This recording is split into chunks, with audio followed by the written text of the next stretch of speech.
You have a desire to be social that is often stronger than your ability to be so. You have an awe of the sensory world and yet absolutely no interest in it at the same time. But it works.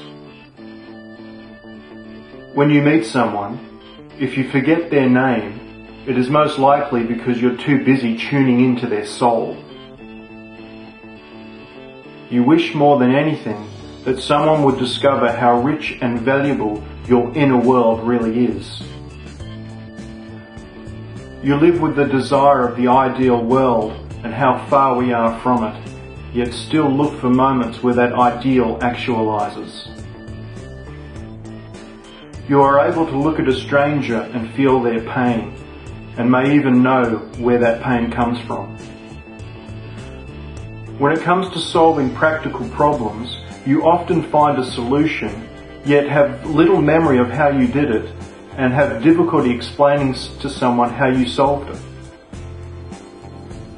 The past is like a wake of a boat. You don't look back too often, and when you do, there's not too much to see. You generally listen to what's not being said or what's not being shown. You have most likely had the experience of being in a group discussion, listening and observing, and when you finally have something to say, the group leader calls an end to the discussion. You have insights into situations and people that simply come out of nowhere. You live for these moments and get a soul resonating buzz from them. You trust them more than anything you see or hear. If you know someone who constantly rejects your insights, run. You have the ability to see when someone is intimidated by your ability to see through them. You desire to make them feel comfortable, yet you are also aware that they're not consciously aware that they're intimidated, so to say something would be awkward.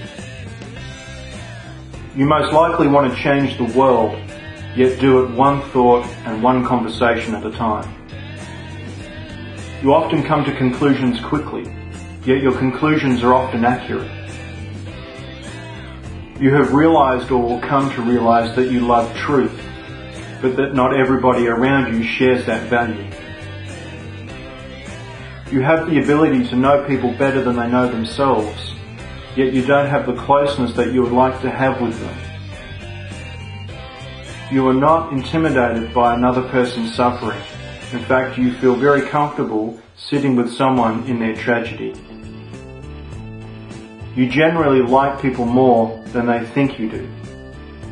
If you are an INFJ, you have been nodding profusely throughout this video, feeling validated, affirmed, understood, and known.